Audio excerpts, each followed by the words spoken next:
Publié le vendredi 30 mars 2018 à 15h07 par Mathilde Fontaine. La couleur est annoncée ce 30 mars.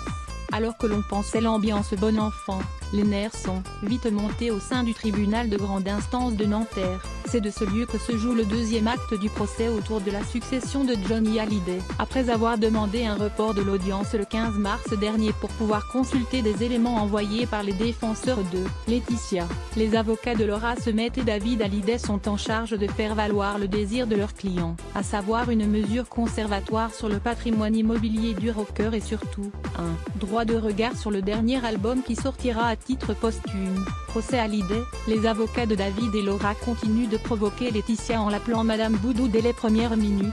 C'est Maître Piccio, l'une des avocates de David Hallyday, qui a pris la parole en s'en prenant frontalement à Laetitia en la nommant Boudou, épouse Summer, et de déclarer « Si elle s'appelle Hallyday c'est pour entrer en scène. » Boudou est le seul nom qu'elle ne perdra pas. Une aberration pour le défenseur de Laetitia, Maître Ardan Amir Aslani, qui, le 15 mars dernier, s'était écrié face à la présidente de la cour « C'est renier ma cliente jusqu'à son nom ». Mais Maître Piccio ne s'est pas arrêté là, elle a ensuite enfoncé la maman de Jade Yoy en la traitant de manipulatrice.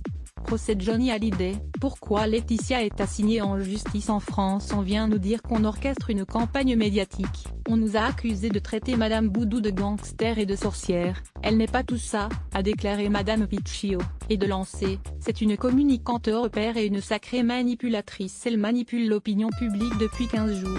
On a un déballage médiatique sans précédent.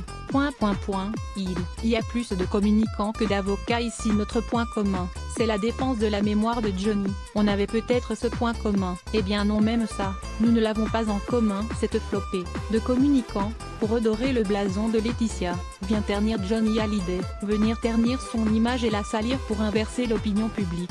C'est scandaleux, surtout quand on a le culot de nous dire qu'on vient orchestrer quelque chose.